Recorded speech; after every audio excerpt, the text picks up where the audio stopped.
Abort mission. I repeat, abort mission. October the 11th, 2018, the Soyuz MS-10 transport crewed spacecraft on a Soyuz FG launch vehicle launches from Russia's Baikonur Cosmodrome in Kazakhstan. On board are two crew members, the spacecraft commander, Russian Alexei Ovchinin, and flight engineer Tyler Haig, a US citizen. The launch vehicle lifted off from the launch pad at 8:40:15 UTC. A few minutes later, it reached an altitude of 50 kilometers, 31 miles. The empty side fuel tanks detached there. This is an important checkpoint, and this is where something went wrong. Thousands of people who have been watching the launch see some debris, a strange cloud. The cabin cameras showed the pilots being heavily shaken, static noise, and the footage stopped. Many people were numb with horror. Was this a crash? You'll find out what happened next in less than a minute, and then we'll talk about some of the other horrible things that have happened to people during space exploration. In this video, you'll learn why can rocket launches be deadly to ordinary people on Earth? What dangers await astronauts, even on Earth? What were the last words of the pilots? And how did the worst accident in the history of the world's astronautics happen? 10 terrible space accidents. Please like this video and subscribe to our channel. This way, YouTube will know what kind of videos you like and will show you more similar content.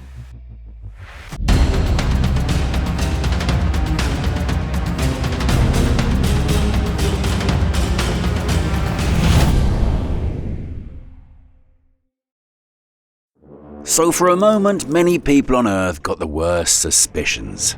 But what really happened there? One of the upper stages separated improperly and hit the center stage with its nose. It hit it so hard that it depressurized the fuel tank. This is the moment. A disaster. Almost. The spaceship had an automatic rescue system for emergencies like this, though no one was sure it would work properly. Fortunately, the system did not fail. First, the capsule of the orbital module where the crew members were undocked from the launch vehicle. After that, the capsule gained altitude for some time by inertia. Then, having reached an apogee of 93 kilometers, 58 miles, it began its descent on a ballistic trajectory. The module then released its parachutes and successfully landed 402 kilometers, 250 miles from the launch site. The Soyuz MS-10 mission lasted only 19 minutes and 41 seconds. Fortunately, the story had a happy ending for the crew. Mission Control Center was in contact with the crew at the time of the accident. On the footage from the cabin, we see Alexei and Tyler being shaken violently, and then we hear the commander's comments. Is it emergency booster 2 minutes 45 seconds, the emergency, the failure of... His stony calmness at the moment of the crash, and especially his ironic remark, "That was a short flight," are impressive. Another phrase that became legendary, however, was also said with a calm voice, although the situation itself left the entire United States petrified with horror for several days. Houston, we have a problem. Houston, we have a problem. Many of us use this phrase jokingly when even minor troubles like traffic jams occur. But the astronauts of the Apollo 13 missions were, to put it mildly, not in the mood for jokes. And at that point, they hardly knew what awaited them in the next few days.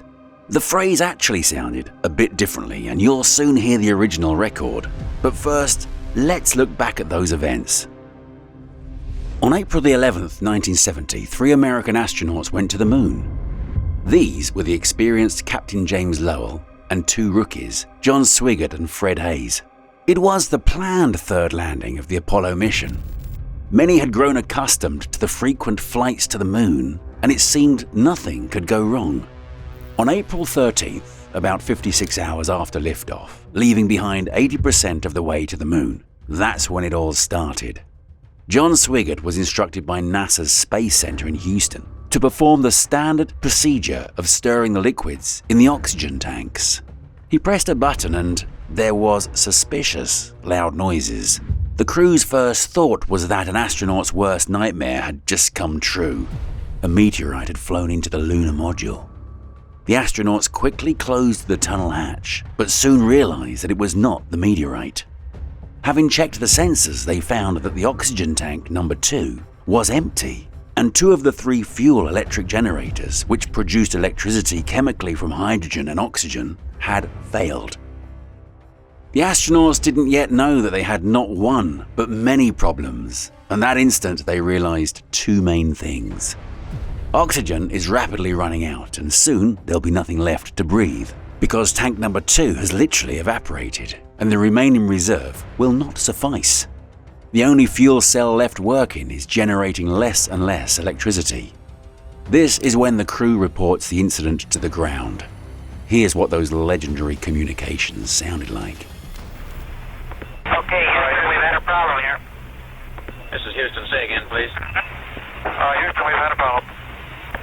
It became clear that the mission to the moon was cancelled and had turned into a rescue mission. The astronauts promptly decided to use the lunar module for the rescue. It was fully autonomous and had oxygen and all other necessary resources. But the thing is, it was designed for only 2 people and 56 hours only. So the situation was depressing. 3 people in a module designed for 2. The module could not generate electricity and was powered by batteries that would only last for a couple of days. What would you do in such a dire situation? The crew and Houston did the impossible, enduring severe hardship in cramped conditions and temperatures ranging from 0 to 5 degrees Celsius, 32 to 41 degrees Fahrenheit, drinking only 170 milliliters, 5.7 ounces, of water a day, and allowing themselves no more than 3 hours of sleep. They orbited the moon to perform a gravity maneuver and save fuel. Then, in equally harsh conditions, continuously dealing with the toughest challenges and new problems that showered, they reached the Earth, moved to the landing module, and made a successful landing in the Pacific Ocean. It all happened for 4 whole days from April the 13th to April the 17th, 1970. What was the cause of this terrible accident? Well, strictly speaking, the explosion was caused by a typical disaster funnel. A chain of events, actions or inactions where, if even one link was removed, the disaster would not have happened. But the immediate cause was the following. Fuel cells of Apollo produced electricity of 28 volts. They powered, among other things, the oxygen supply control system. So this voltage was indicated in the specification for the oxygen tank. However, during ground tests, it was decided to use ground generators that produced 65 volts. The oxygen tank specification was redesigned for the new voltage, but they'd forgot to change one little thing: the contacts. The high voltage heated them to over 500 degrees Celsius, that's about 1,000 degrees Fahrenheit, and melted the Teflon insulation of the wires. No one noticed this. As a result, oxygen tanks became a kind of bomb. The explosive was liquid oxygen in cylinders, and the detonator was bare copper wires. When Swigert pressed the button, the bare wires sparked, and it all went boom. Nevertheless, all of the astronauts survived and successfully returned to Earth. This mission would later be called Successful Failure, and a famous movie starring Tom Hanks would be filmed based on the story. But no one had a movie about the next case in our video, although it is also full of drama and heroism. On September the 5th, 1988, the Soyuz TM-5 spacecraft and crew undocked from the Soviet space station Mir. It was Soviet cosmonaut Vladimir Lykov and Abdulhad Mohammed, the first ever cosmonaut from Afghanistan, returning home to Earth.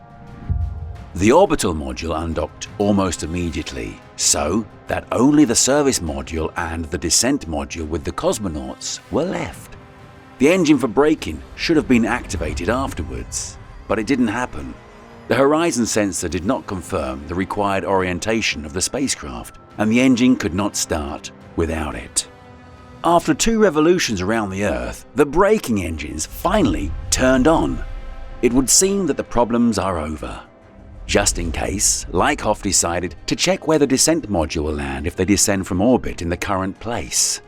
And he was appalled. The landing site will be in the midst of the Pacific Ocean. Lykhoff manually turned off the engines.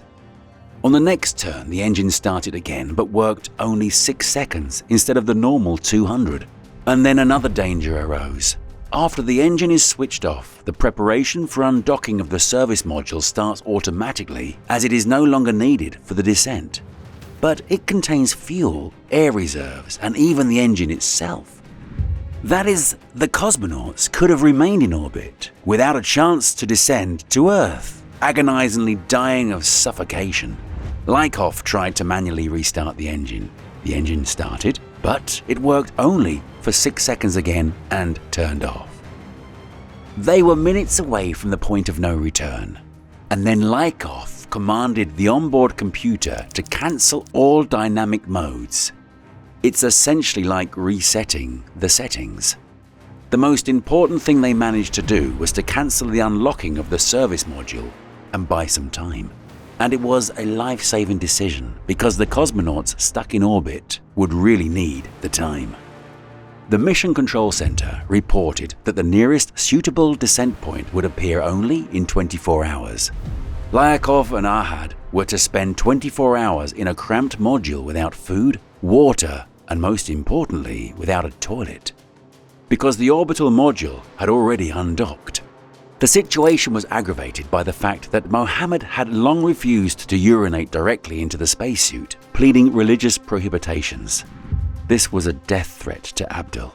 The bladder could well burst while still in orbit, and during landing overloads, it would have happened for sure. But after several hours of persuasion, Vladimir Lykhoff came up with the idea of using plastic bags for urination. The next day, the spacecraft did descend at the appointed time. The crew successfully landed on Earth, where they were met by medics and rescuers. And it was time to find out what had happened there and why the engine was behaving so weirdly. Lykhoff and Mohammed returned on the same spacecraft on which the team that replaced them had arrived before. It was decided so for a number of reasons. It turned out later that the onboard computer was still set to the program of docking with the station instead of descending. This was the reason for those strange engine switches on and off after a few seconds. It was just the wrong program being executed. A failed horizon orientation sensor contributed to the confusion. The cosmonauts were saved by the commander, who reset the onboard computer presets last minute before the point of no return and then triggered the necessary modes manually. The other pair of pilots, many years later, were far less fortunate. On October 31st, 2014, another test flight of Virgin Galactica's suborbital SpaceShipTwo was to take place in California's Mojave Desert. Suborbital here means that the vehicle only flies briefly into outer space without entering the orbit and then returns out. Here is how it happens. The spacecraft is brought to its launch altitude, which is about 20 kilometers, 12.5 miles, using a White Knight II aircraft. SpaceShipTwo then undocks and accelerates on its own jet force, soaring upwards. The maximum flight altitude is 135 to 140 kilometers. That's 84 to 87 miles, or even higher. That fateful day, Virgin Galactic was live tweeting the flight, and at first everything was going well. But then this dreadful tweet was posted. During the test, the vehicle suffered a serious anomaly, resulting in the loss of SpaceShipTwo. WK-2 landed safely. Yes, the vehicle crashed. The wreckage was scattered over a radius of 8 kilometers, 5 miles, and the worst part is that one of the pilots, Michael Aylesbury, died in the crash. His body was found among the wreckage. The second pilot, Peter Siebold, managed to eject. He survived, but received moderate to severe injuries. What happened there? NTSB spokesman Christopher A. Hart said the actions of the deceased pilot Aylesbury were largely responsible for the crash. He unlocked the tail section of the craft to change trajectory ahead of the scheduled time. As a result, the craft began revolving around its axis and quickly fell apart. Pilot Peter Seibold's survival is the first time in history that anyone has survived the destruction of a spacecraft during flight when others on board died. Investigators were puzzled at how Seibold managed to escape from the rocket plane and parachute to the ground from an altitude of about 15,000 meters, that's 50,000 feet, where the atmosphere is extremely oxygen poor. After recollecting himself, Seibold reported that he remembered the plane falling apart around him, and he went into freefall while still strapped into his seat. Yet he managed to release his straps and his parachute deployed automatically. It's hard to imagine what the test pilot went through. He wasn't even wearing a spacesuit. However, testing new aircraft has always been a great risk, especially at the dawn of astronautics. April 23, 1967. The Soviet Union tests a new series of manned Soyuz spacecraft for the first time. The launch vehicle was successfully launched and the Soyuz 1 spacecraft entered orbit. An experienced cosmonaut, Vladimir Komarov, was on board. Problems began straight after entering orbit. One of the two solar panels failed to open. Komarov tried to open it by spinning the spaceship around its axis, but it had no effect.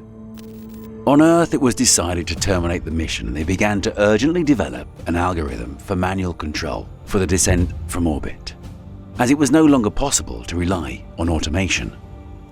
Komarov successfully coped with manual control and the spacecraft successfully left the orbit on the 19th revolution around the Earth. However, after entering the dense atmosphere, the parachute system failed on the final section of the landing. At an altitude of 7 kilometers, 4.3 miles, at about 220 meters a second, 722 feet per second, the drogue chute failed to pull the main parachute.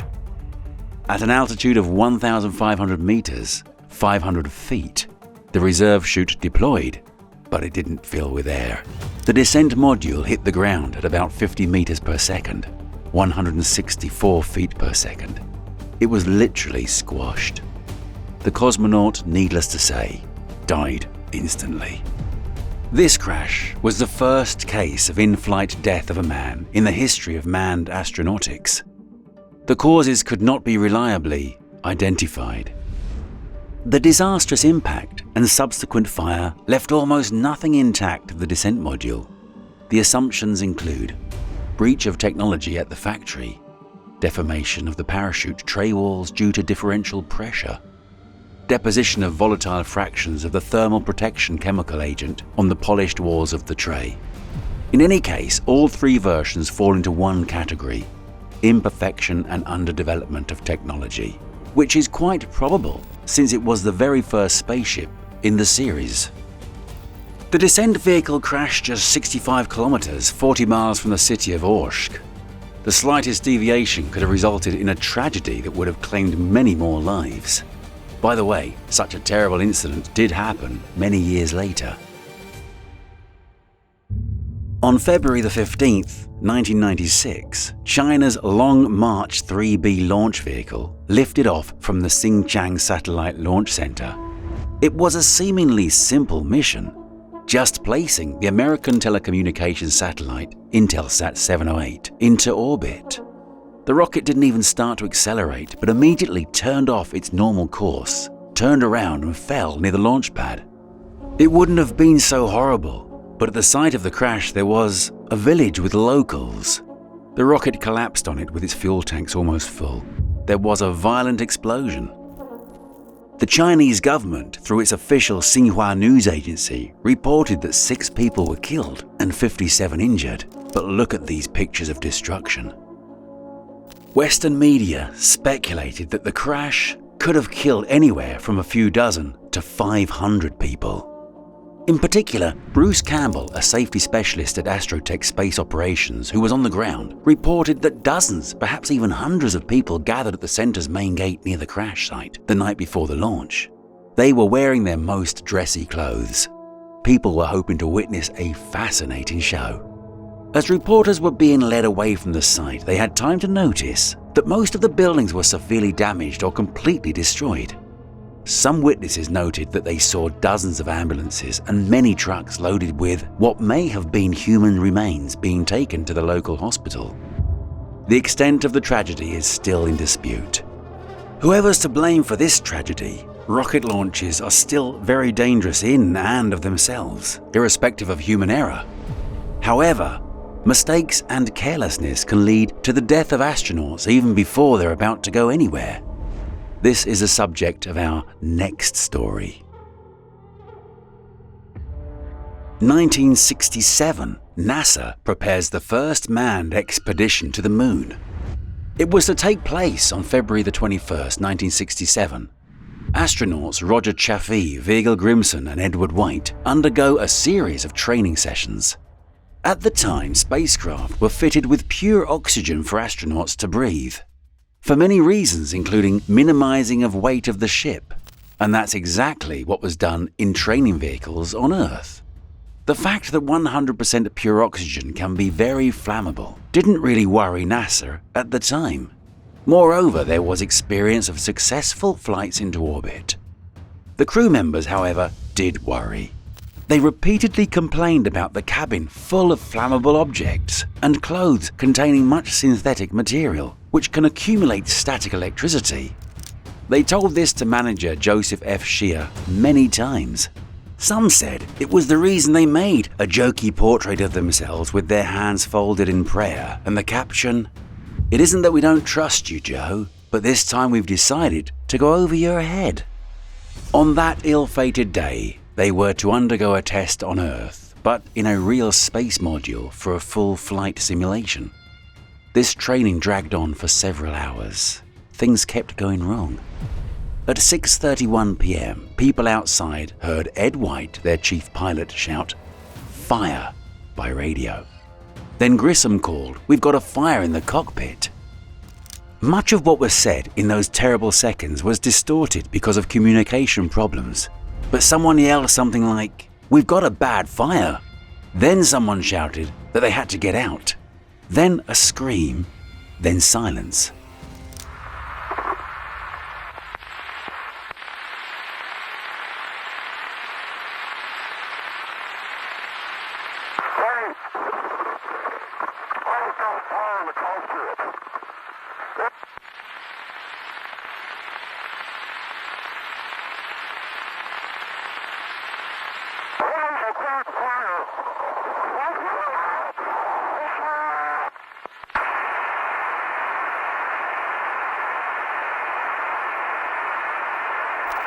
It all took about 17 seconds. Monitors, meanwhile, showed that the temperature inside the module had reached 1,371 degrees Celsius. That's 2,500 degrees Fahrenheit.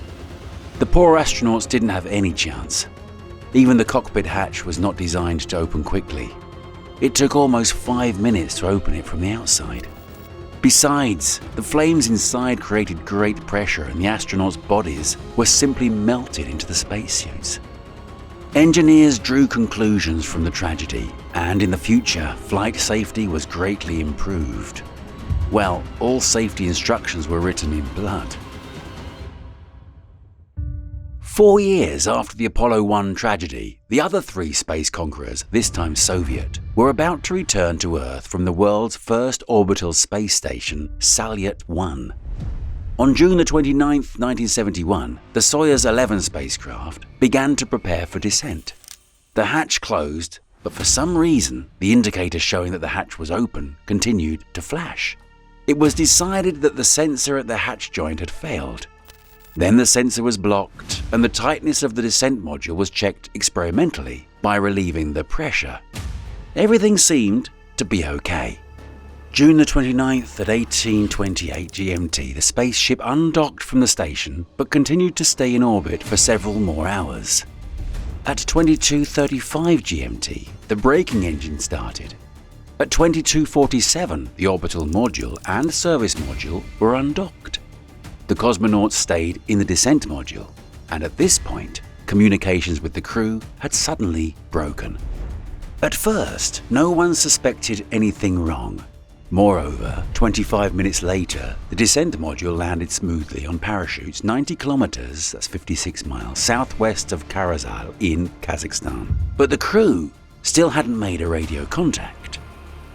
A search team headed to the landing site and found a horrifying scene. All 3 crew members were dead. But what had happened? The landing itself went fine. The medics even tried to resuscitate the crew, but to no avail. It would later turn out that they'd been subjected to decompression. Air bubbles were found throughout the cosmonaut's circulatory system. The Soyuz 11 cockpit had all the signs that the cosmonauts were frantically trying to find the cause of the oxygen leak. And the reason was one of the ventilation valves. It accidentally opened at the moment of undocking the service module. Under normal conditions, this valve is activated in the atmosphere, equalizing the internal and external pressure. Valves of this type are opened automatically by the detonation of a squib. In the case of Soyuz 11, the squib went off at the moment of separation of the descent module from the service compartment. That is, still in space, in airless space. And while the descent module was going down, the air was rapidly escaping from the capsule. By the time the module reached the atmosphere, it was too late. Why did the squib open the valve prematurely? Presumably it was detonated because of the shockwave that struck the hull of the ship at the moment of undocking. Because undocking is also done by detonating the squibs. However, ground tests as a part of the investigation couldn't confirm this. But this version remained the most probable. One might think that such tragedies belong to the distant past, when safety control systems were imperfect. But our next story shows just the opposite. 2003. Well, almost yesterday in terms of astronautics. Evolution Shuttle Columbia returns to Earth after successfully completing all the work on a framework of another mission on the International Space Station. On the morning of February the 1st, after a 16-day flight, the shuttle leaves orbit and begins its descent, gradually entering the dense layers of the atmosphere. At 14:16 GMT, it should land on runway 33 at the John F. Kennedy Space Center in Florida. But 16 minutes before landing, communication with the crew was lost. The shuttle was being observed not only by NASA, but also by many ordinary people who knew about the planned landing and wanted to see it. But what they saw was truly frightening. Before the eyes of many people, the Shuttle Columbia began to fall apart. The debris continued to rush at great speed on the same trajectory. The crash occurred in the airspace over Texas, when the shuttle was at an altitude of 60 kilometers, 37 miles. 7 crew members on board were killed. The creepiest part is that the crew was doomed while still in orbit. They didn't realize that the shuttle had been hit by insulating foam on the hull at launch. What is this foam, and what is its purpose? It's a special material that is sprayed thickly on the central fuel tank and hardens instantly. This is done to prevent the formation of ice on the tank shell, and this is because the tank is filled with liquid oxygen and hydrogen, which means extremely low temperatures. By the way, that's why the central tank is orange. It's not a decoration, but just the natural color of the insulating foam. About 82 seconds after launch, a piece of this foam separated from the place where the shuttle was attached to the external tank. This is actually not an emergency in itself. If you've seen rocket launches before, you must have noticed that it's not uncommon for something to fall off of them during launch. This is often the thermal insulation. But the trouble here was that at that point the speed was already well above the speed of sound, so a small piece of insulation hit the CFRP panel of Columbia's left wing with tremendous force. Here's that moment. Experiments during the investigation showed that it was quite capable of punching a hole of 15 to 25 centimeters, 6 to 10 inches. This blow was fatal, but with a delayed effect. Upon entering the dense layers of the atmosphere, the hole started to be filled with a plasma hot air, which eventually led to the destruction of the shuttle. Sure, the footage of a slowly falling apart Columbia is gruesome, but even it cannot compare with the horror experienced by the whole of America in 1986. January 28, 1986, the Space Shuttle Challenger launches from Kennedy Space Center in Florida for its 10th mission. US television companies broadcast live from Cape Canaveral with millions of viewers around the world watching the launch. Many honored guests have gathered in the guest stands, including US President Ronald Reagan. After the launch at the 73rd second of the flight, at an altitude of 14,000 meters, that's 46,000 feet, something happened that the viewers could not even believe or understand at first. But seconds later, it became clear that the Challenger is gone. It exploded. Here's how it happened in brief. Due to a malfunction in the solid rocket booster O-ring, hot gases leaked out, destroying one of the booster mounts. This caused the left booster to detach from its mount. Having rotated around the second mount, the booster punctured the main fuel tank. Due to breaking the thrust symmetry, the spaceship deviated from the axis and aerodynamic forces tore it apart. This whole sequence happened very quickly, so it seemed like the ship exploded all of a sudden, but this tongue of flame was visible a couple of seconds before the explosion. It was the harbinger of a terrible disaster. Eyewitness Ben Provenchal, then a third-grade student watching the launch from the grandstand, described the reaction of the audience as follows. A lot of people applauded because they thought it was the boosters detaching. But the most gruesome part of the story is not even the explosion itself. As it turned out later, 3 crew members, Michael J. Smith, Ellison S. Onizuka, and Judith A. Resnick, survived the ship's destruction. They were conscious and even managed to turn on their personal air supply devices.